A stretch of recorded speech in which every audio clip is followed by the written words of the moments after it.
ગુજરાત વિધાનસભાના બજેટ સત્રનો આજે છેલ્લો દિવસ છે। આજે કેગનો રિપોર્ટ રજૂ કરવામાં આવશે। આજે વિધાનસભામાં પેટ્રોલ ડીઝલની તંગીનો મુદ્દો પણ આવશે। ગેસ અને ઇંધણની સ્થિતિ પર સરકાર જવાબ આપશે। ત્યારે સરકાર હાલની સ્થિતિ અને સરકારે લીધેલા પગલાં પર નિવેદન આપશે।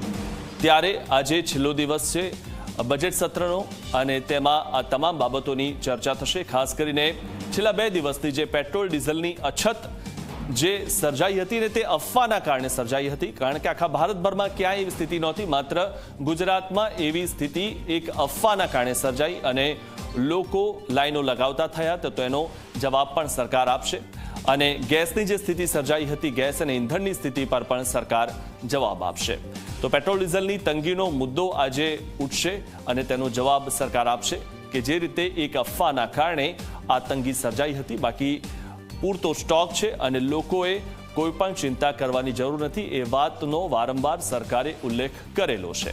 તો મહત્વની વાત એ પણ છે કે આજે છેલ્લો દિવસ છે અને આજે કેગનો રિપોર્ટ રજૂ કરવામાં આવશે। આ વિશે વધુ માહિતી મેળવી અમારા સંવાદદાતા હિતલ પારેખ પાસેથી। હિતલ, આજે કેગનો રિપોર્ટ રજૂ કરવામાં આવનાર છે બજેટ સત્રનો છેલ્લો દિવસ છે ત્યારે, અને પેટ્રોલ ડીઝલ પર પણ ચર્ચા થશે જે છેલ્લા 2 દિવસથી અફવાના કારણે સ્થિતિ સર્જાઈ છે।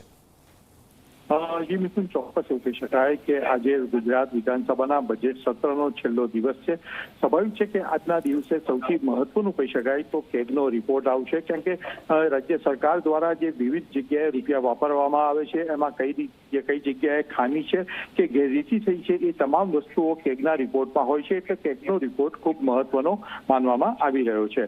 આ ઉપરાંત સીધી રીતે જોવા જઈએ તો આજે નિયમ 116 અંતર્ગત જે પેટ્રોલ ડીઝલની અછત સર્જાઈ છે અને લાંબી લાઈનો લાગી છે, તેની ઉપર કોંગ્રેસ દ્વારા જે દાખલ કરવામાં આવ્યું છે એની પર 116 અંતર્ગત વિભાગ દ્વારા જવાબ આપવામાં આવશે અને સરકારે જે પગલાં લીધા છે તેની માહિતી વિધાનસભા ગૃહને વાકેફ કરવામાં આવશે, એટલે એ પણ મહત્વનો મુદ્દો બની રહેશે। આ ઉપરાંત જોવા જઈએ તો આજે 4 સરકારી વિધેયકો આવશે, જેમાં અસાન ધારો નું પણ વિધેયક આવશે, એટલે આજનો દિવસ અંતિમ દિવસ છે પણ ખૂબ મહત્વનો દિવસ બની રહેશે। જી, આભાર હિતલ માહિતી આપવા બદલ।